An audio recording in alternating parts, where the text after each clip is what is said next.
Hey there, welcome to the virtual table. Today, I'm going to introduce you and we're going to do a playthrough of Epochs, Course of Cultures. This is a game that is on Kickstarter right now, and you can play it here on Tabletop Simulator. And this is a game that is set up and ready to play. It is a civilization style game. I always am a sucker for these style games. I tend to not like them, the board games at least. Either they're extremely complicated, and I don't like them for that reason, or because I would rather just play a computer game then, or they're too simple, and I don't like them. Um, this one is more towards the simple side, and for that reason I like it because I definitely don't like the overly complicated ones. Um, if you were to ask me, okay, what's the best civilization style game so far? FFG had two different ones.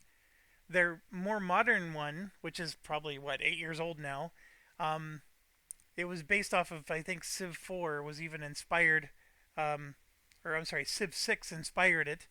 Um, I would say is actually pretty good. I like the FFG latest one. I still don't want to play it, but it was at least decent.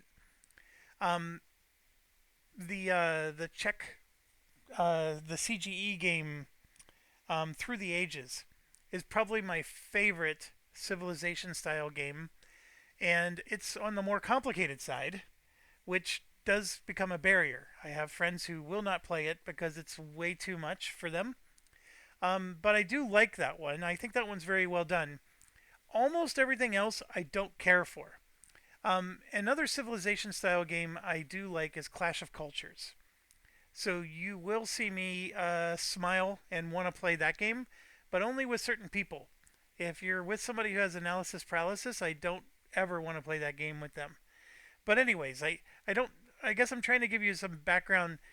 I'm very picky about these kind of games, and this one appeals to me because it's simpler. I am in my older age liking the simpler, at least rules simpler. I still want in-depth strategy, but the rules for this one seem simpler.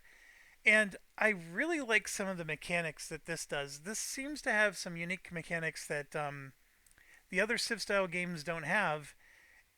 And there's some similarities, but there's some new things, and I definitely want to give those a try.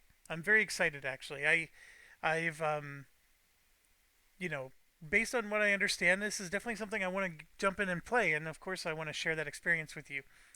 So, how does this work? Well, this is played over 3 ages or 3 epochs, and the map in a four-player game is going to look like this. So you have some tiles that get placed, and you can see that these are you know they're 4 hex tiles that are placed. There's 4 of them that are placed face up, and then there's this is the entire world map.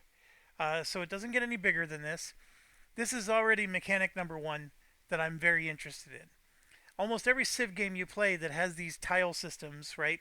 They tend to be, I get to the edge of the map and then I explore the next, I draw a tile and then I place it. These tiles are pre-placed and the map is predetermined. Now, we don't know what these look like yet, so there's still an exploration aspect to the game, but everything is done. And it's a perfectly square map. Um, so like if this was actually my game table, one of the most frustrating things is that people keep exploring north and then of course it's going into somebody's player board or it's going off the edge of the table or whatever. I'm not saying that that's a reason you should go buy this game. I'm just saying that it's one of the things that like I was like, oh yeah, that's a pretty cool way of managing a Civ exploration type game. So very cool concept. Um, the game currently has 6 civilizations, and so in a four-player game, there's going to be 2 that are out. Let me introduce you to the 2 that are out. The first one is China. I actually wanted to play as China, or I wanted it to be one of the 4, because Mongolia is one of the civs in the game. Um, but I took China out, and I'll explain why in a second. China and Mongolia to me are rivals, and England and France are in the game, and they're rivals. So like I wanted to have two sets of rivals. I was actually very much considering that. Um, However, Egypt is like your classic build the wonders turtle, economic victory type of civilization, and so that won. I You could theoretically say China is too, because China does they have a warmonger side to them, but they've also had a very highly scientific and cultural side to them as well. And so I could have replaced this with China and actually did what I wanted to do, but Egypt has some interesting mechanics. I just wanted to keep Egypt in the game because their AI is going to be they're going to very much try to go, you know, world building, right? Um, they're going to be your peaceful world building type thing. England and France are going to be the rivals that are going to be in the middle, and then Mongolia is going to be our warmonger. They're not going to be friends with anybody. And so this is still thematic because the Golden Horde did go into Europe, although I will confess the Golden Horde never made it to France or England. It was more of a Austria Poland situation, but those civilizations aren't available, so we got to work with what we got. The other civilization that's out is Greece, and they have some nice uh, bonuses as well. But John Gets Games does a playthrough of this, and he played as Grease, so I took it out because if you're watching this and you're watching his, why would you want to watch the same exact country twice? So that's why I took that out. And yeah, here you go. We got our four players. Um, when we start playing the game, we'll get into some of the rules and the details. But basically, there's a beautiful player aid here, very nicely done. Talks about what you do in your turn, what happens when an epoch ends, and how to resolve wars.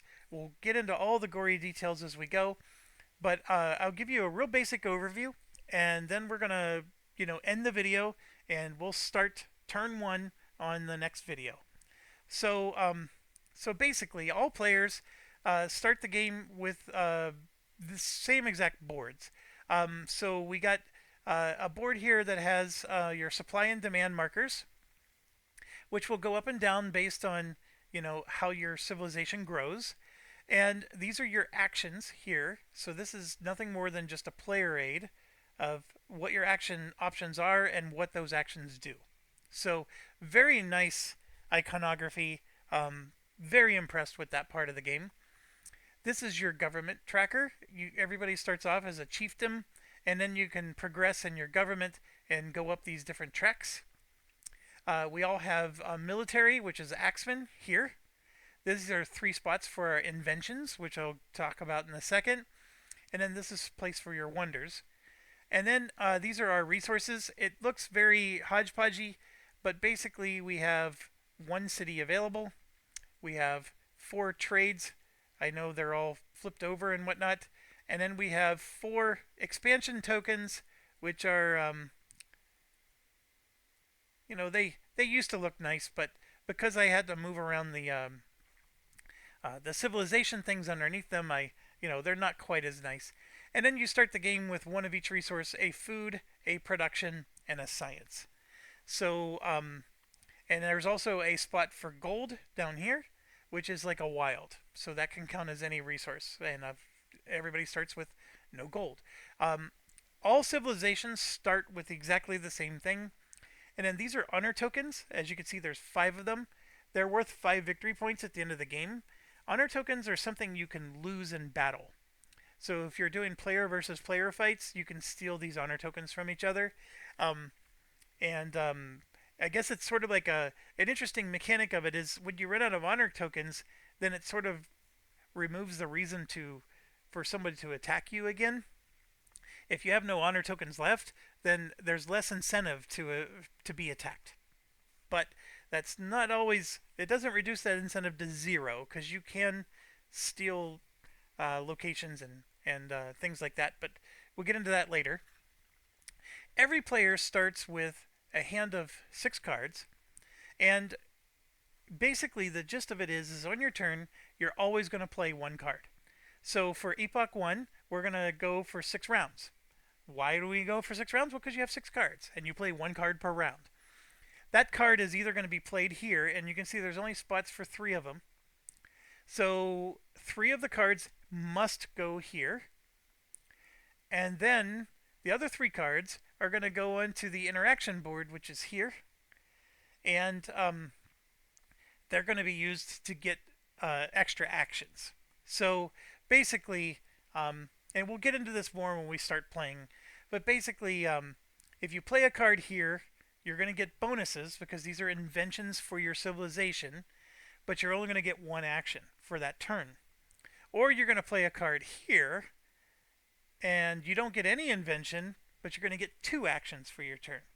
And as you can tell, we're going to have 3 cards go here and 3 cards are going to go there. At any point in the game, if you don't like the cards in your hand, you can always draw a card from here instead. And I'm specifically talking about inventions. It makes no sense to draw a card from here if just to place it there. um, so this is the starting available market. And so yeah, if you don't like a card you have, you can always invent one of these cards instead. This board tracks your military power. Our axemen have a power of 1, so we all have cubes here. And then we have this big stack of markers here. And what this represents is like if I have an advantage on, for example, I have ships that give me an advantage when attacking at sea. I can put that there and that gives me a sea advantage. Or this is an advantage I have in the plains or the desert or whatever. And that's what those markers are for. It's a pretty interesting concept. This is your culture track. Culture is victory points. So every point you move up in culture is a victory point at the end of the game. This is your science track. You spend science points and then you can take either the reward on the left or the reward on the right, and then this moves up. And then the next player can pay that science and then it moves up. And then now the cost went up and the rewards go up as you go up, eventually getting to here where now everything costs 7 science and you're always going to move up 4 on the culture track. This is like a market board. These are things that are available. These are the wonders that are available to be built. So if you want to build a wonder, it has to be here on this board. These are military that's available in the first epoch, and there's a bunch of these. So all the civilizations have these available at all times for Epoch 1.